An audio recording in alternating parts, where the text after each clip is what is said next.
और चलिए अब रुक कर लेते हैं एक बड़ी खबर का। धमतरी से खबर है, आरक्षण बिल पर राज्यपाल का एक बड़ा बयान सामने आया है। बिल पर हस्ताक्षर करने में समय लगने की अभी संभावना है। सभी पहलुओं की जानकारी लेने के बाद ही मैं हस्ताक्षर करूंगी, तो ऐसा कहना है राज्यपाल अनुसुईया उइके का, जिनका मानना है कि बिल पर हस्ताक्षर करने में अभी समय लगने की संभावना है। सभी पहलुओं की पहले जानकारी ली जाएगी, सभी पहलुओं को जाना जाएगा, उसके बाद ही हस्ताक्षर करूंगी। तो हाईकोर्ट ने 58% आरक्षण के खिलाफ फैसला दिया था। नया बिल 76% आरक्षण का है। अन्य वर्गों का अहित ना हो, ये भी देखना जरूरी है और ऐसे में सभी पहलुओं की जानकारी ली जाएगी, चर्चा होगी और उसके बाद ही फैसला लिया जाएगा।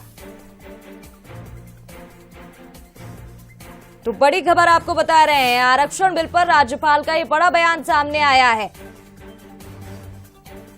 तो सत्र में काफी देर तक चर्चा हुई थी और उसके बाद आरक्षण को लेकर राज्यपाल के पास भेजा गया था, जिसके बाद अब राज्यपाल का ये बयान आया है और उनका कहना है कि बिल पर हस्ताक्षर करने में समय लगने की संभावना है, क्योंकि सभी पहलुओं की जानकारी पहले ली जाएगी और उसके बाद ही हस्ताक्षर करूंगी।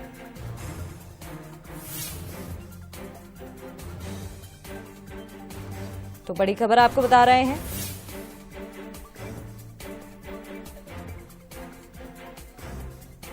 और चलिए इस खबर पर अधिक जानकारी के लिए हमारे साथ संवाददाता राजेश जुड़ गए, उनसे बातचीत कर लेते हैं। राजेश, आरक्षण बिल पर राज्यपाल के पास फैसला छोड़ा गया था, बात हो रही थी कि हस्ताक्षर कब तक हो जाएगा, बयानबाजी भी तेज हो गई थी और अब ये बड़ा बयान सामने आया है जहां पर राज्यपाल का कहना है कि सभी पहलुओं की पहले जानकारी ली जाएगी, उसके बाद ही हस्ताक्षर होगा। जी बिल्कुल प्रगति, बता दूं कि आज राज्यपाल ने खुलकर लिए पहली मर्तबा जो है हस्ताक्षर को लेकर बड़ा बयान दिया है। उनका कहना है कि जिस तरह से राज्य सरकार ने ये जो विधेयक लाया है और जो हस्ताक्षर करने के लिए पास पहुंचा है, तो हर एक विषय पे, हर एक पॉइंट पे वो जो है बारीकी से कर रही है, मुआयना कर रही है। क्योंकि उनका कहना है कि अगर जिस तरह से उनका कहना था कि भी आदिवासी समाज आंदोलनरत था, उसके बाद जो है अन्य समाजों के भी जो है जो विधानसभा लाया गया था, उसमें भी कईयों समाज को लेकर आरक्षण को लेकर बात की, 76% हो गया है। तो राज्यपाल का यही कहना था कि 58% में जब हाईकोर्ट ने यहाँ पर जो है वहां पर जो उसको निरस्त कर दिया था, तो वहीं पर 76% अब जो आरक्षण हो चुका है, उसको लेकर भी आगे चल के समस्या हो सकती है। इसलिए वो बारीकी से हर तरह का जो मुआयना कर रही है, इसलिए हस्ताक्षर को लेकर जो अभी लेट हो रही है। जी प्रगति। जी राजेश, बहुत बहुत शुक्रिया तमाम जानकारी के लिए। तो देखिए बड़ी खबर आपको बता रहे हैं, छत्तीसगढ़ विधानसभा से विधेयक पारित हुआ था, लेकिन राजभवन में भेजा गया था जहां पर वो फंसा हुआ था, क्योंकि राज्यपाल अनुसुईया उइके के हस्ताक्षर अभी तक इस पर नहीं हुए हैं। और ऐसे में एक बड़ा बयान जहां पर उनका कहना है कि पहले सभी पहलुओं की जानकारी ली जाएगी, मैं पहले हर पहलू को समझूंगी जिससे कि किसी के साथ अहित ना हो, उसके बाद ही हस्ताक्षर करूंगी। तो सबको देखते हुए हर एंगल से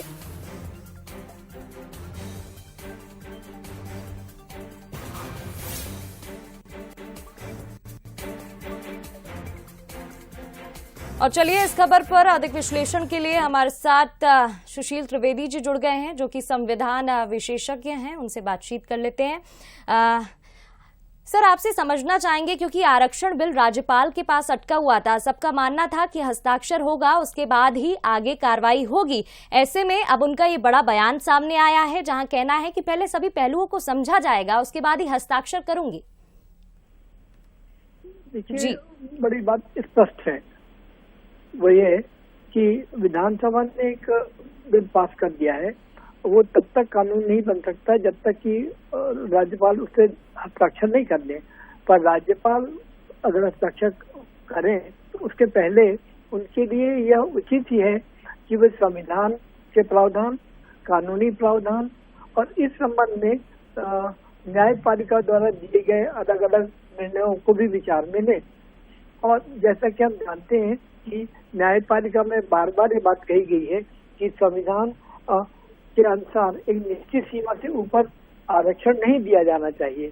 और अगर वो इस पर विचार कर रहे हैं तो ये वास्तव में सही है, क्योंकि अगर एक बार ये कानून बन जाएगा, लेकिन हम सब जानते हैं कि मामला न्यायपालिका में है और न्यायपालिका में इसको फिर से चुनौती दी जा सकती है और ये विधेयक उस वक्त फिर परेशानी में का मामला आ जाएगा, अर्थात इसको क्रियान्वित करने में न्यायिक बाधा आ सकती है। इसलिए मैं मानता हूँ कि राज्यपाल जी ने जो बात कही है कि हमको सभी पहलुओं पर विचार करना चाहिए, उसके बाद ही इस पर कोई निर्णय लेना चाहिए कि हस्ताक्षर करना है नहीं कहीं। ये उचित दिशा में एक प्रगति है। जी सुशील जी, बिल्कुल ही सभी पहलुओं पर जानकारी लेने के बाद ही हस्ताक्षर होने चाहिए और सभी को देखना भी चाहिए। लेकिन आपसे ये भी समझना चाहेंगे पूरे मामले में आगे तस्वीर क्या बनती हुई आप देख रहे हैं अभी? देखिए, हम तो मानते हैं कि राज्यपाल के पास 3 ऑप्शन होते हैं, 3 विकल्प होते हैं। पहला जो विधेयक पारित होकर आया है उस पर दस्तखत कर दे, लागू कर दिया जाए। दूसरा ये हो सकता है कि उसको वापस कर दे, कि वो विधानसभा पर पुनर्विचार करे और संशोधित करके प्रस्तुत करे, है ना। तो संशोधित करने के लिए यही हो सकता है भाई कि आप न्यायपालिका के मामलों पर विचार करिए, इसी बात कर सकते।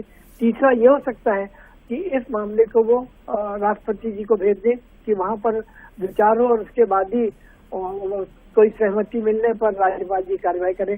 मुझे लगता है कि मामला चूंकि इस समय बड़ा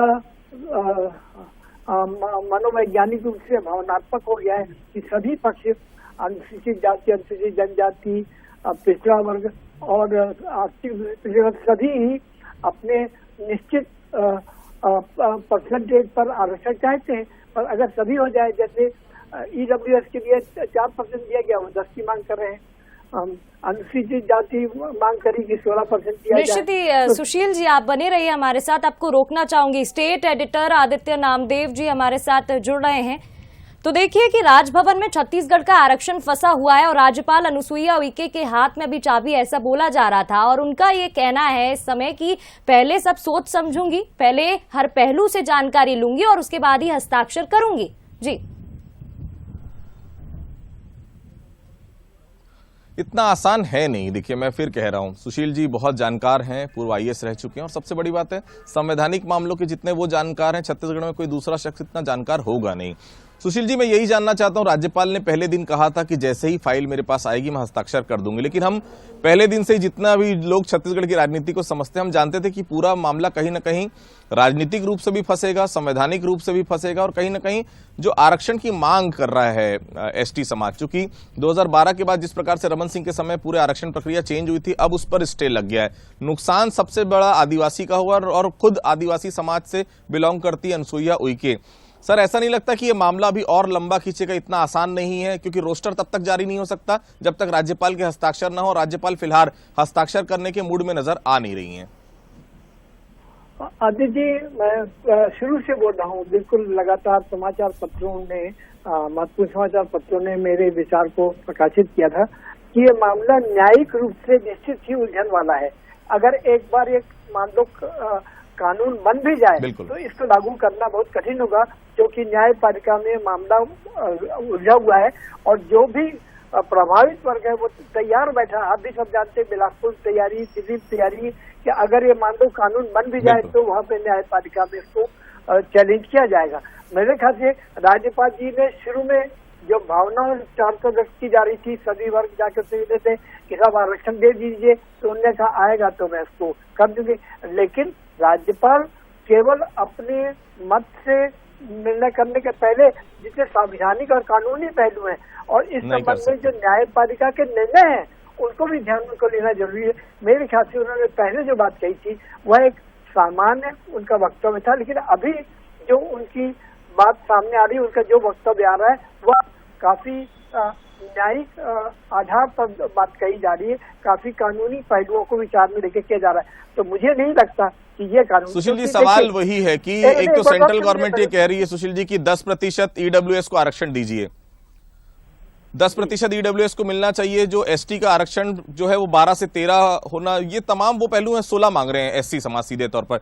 EWS और SC समाज का जो भी प्रतिनिधि कभी भी चुनाव चले आए, वहां माफ कीजिएगा कोर्ट चले जाएगा, तत्काल इस पूरे प्रक्रिया पर स्टे लग जाएगा। राज्यपाल भी ये जान रही है कि ये इतना आसान नहीं है, क्योंकि कोई भी प्रभावित अगर कोर्ट पहुंच जाता है, कोर्ट से तत्काल उसको रिलीफ मिल जाएगा। क्या यही कारण है इस पूरे मामले पर पूरी कानूनी प्रक्रिया और तमाम जो लिंगर ऑन हो रहा है, ये इसका सबसे बड़ा कारण यही है सुशील जी?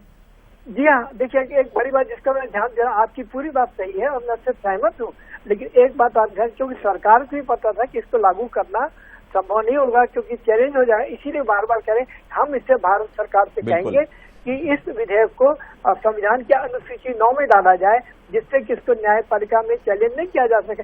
लेकिन उनके द्वारा, भारत सरकार द्वारा भी इस प्रकार की प्रक्रिया करना, संविधान में संशोधन करना कोई तत्काल या तुरंत हो जाने वाला मामला नहीं। यह भी एक लंबी प्रक्रिया है और इसमें भी हम जानते हैं कि बहुत सारे राजनीतिक और सामाजिक। सुशील जी, यही मामला आपको याद होगा कि झारखंड में भी इसी प्रकार से पारित कर दिया था विधानसभा ने, लेकिन अभी भी 9वीं अनुसूची के मामले में अटका हुआ है, क्योंकि 9वीं अनुसूची का राज्य से लेना देना नहीं है। जब तक केंद्र सरकार उसको लोकसभा, राज्यसभा, बिल ये मामला जो है मान लीजिए, ये मामला बड़ा उलझन पड़ा है और इसको लागू करना संभव नहीं दिखता है मुझे अभी जी। और शायद इसीलिए राज्यपाल जी भी अब जानती क्या। देखिए प्रगति जी, बहुत साफ है जी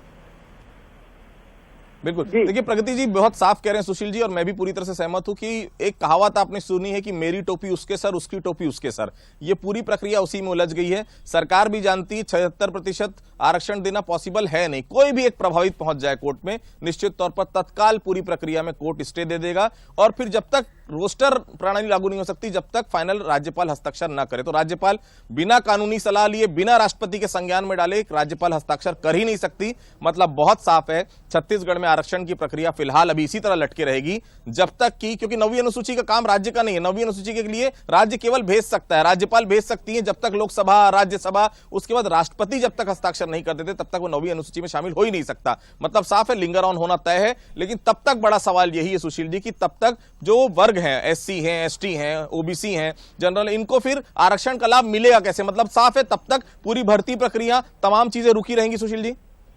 जी बिल्कुल, आपने आदित्य बिल्कुल सही बात की कि मामला पूरा उलझ गया है और इससे हमारा जो युवा वर्ग है, जो नौकरी की राह देख रहा है, इंटरव्यू संपन्न हो चुके हैं, सिर्फ रिजल्ट डिक्लेयर होना बाकी है, कुछ के इंटरव्यू होने वाले हैं और ये पूरी प्रक्रिया भी लटक गई है। सबसे ज्यादा अच्छी बात यही होगी कि सरकार को न्यायपालिका में जाना चाहिए और ये कहती है हमारे जितने इंटरव्यू वगैरह हो गए हैं उनको संपन्न करने की अनुमति दी जाए। इस संबंध में विचार हो सकता है कि जो पुराना 50% के अंतर्गत, 50% की सीमा के अंतर्गत ही आरक्षण देने को न्यायपालिका राजी होगी, तो उसके अंतर्गत जाके कहें और उस आधार से तभी जो इंटरव्यू हो चुके हैं या जो इंटरव्यू होने वाले हैं, जो परीक्षा होने वाली है, उसके लिए कोई निदान रास्ता मिल सकता है। अन्यथा ये मामला काफी समय के लिए लटक जाएगा और हमारे युवा वर्ग को, हमारे लोगों को जो आकांक्षा कर रहे हैं नौकरी पाने के लिए, उनकी आशाओं पर तुषारपात हो जाएगा।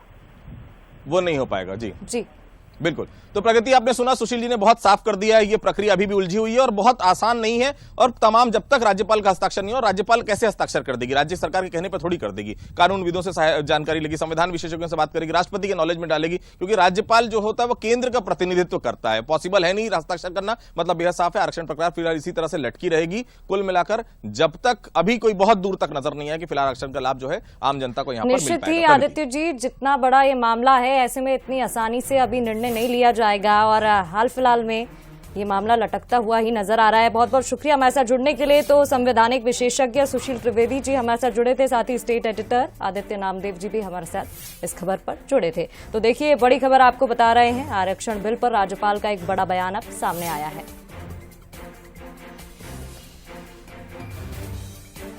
ये अगर केवल आदिवासी जनजाति समाज का ही संशोधन होता 20 से 32, तो मेरे लिए तत्काल हस्ताक्षर करने में कोई दिक्कत नहीं थी, क्योंकि उसका जो परसेंटेज है,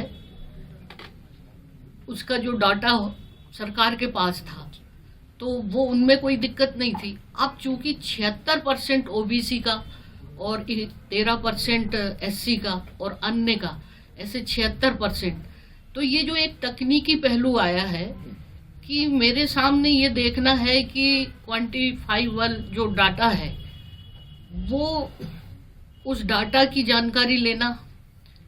दूसरी बात है कि जो अन्य समाज का जो हुआ 3% का, उसमें किस तरीके का ये डाटा तैयार किया है। तीसरा, ये तमाम जो है ट्राइबल का जो रोस्टर की तैयारी क्या है, क्योंकि ये सब 2012 के, तो इनका रोस्टर बना कि नहीं। कल को भविष्य में फिर वैसे ही स्थिति हो जाएगी जहां 58% को पर कोर्ट जब उसको अवैधानिक करता है तो 76% की स्थिति में क्या होगा आप बताइए। ये और मैं आज अगर दस्तखत करती हूँ तो फिर स्थिति वैसे ही हो जाएगी। तो मैं ये जानना चाहती हूँ कि सरकार ने क्या आधार मानकर इस का इतना ज्यादा आरक्षण बढ़ाया है और एकदम बिना सोचे समझे एकदम हस्ताक्षर। तो क्योंकि इसमें सभी लोगों ने आपत्ति लगा दी है, जो मेरे पास ज्ञापन आए हैं, तो मैं वो सब चीजें देख रही हूँ और वो तमाम चीजों से मैं संतुष्ट हो जाऊं, क्योंकि ये मामला अब बहुत बड़ा हो गया है। केवल ट्राइबल का 32-20 वाला रहता तो मुझे कोई दिक्कत नहीं थी। तो इसी कारण ये विधेयक को अभी मैं हस्ताक्षर नहीं कर रही।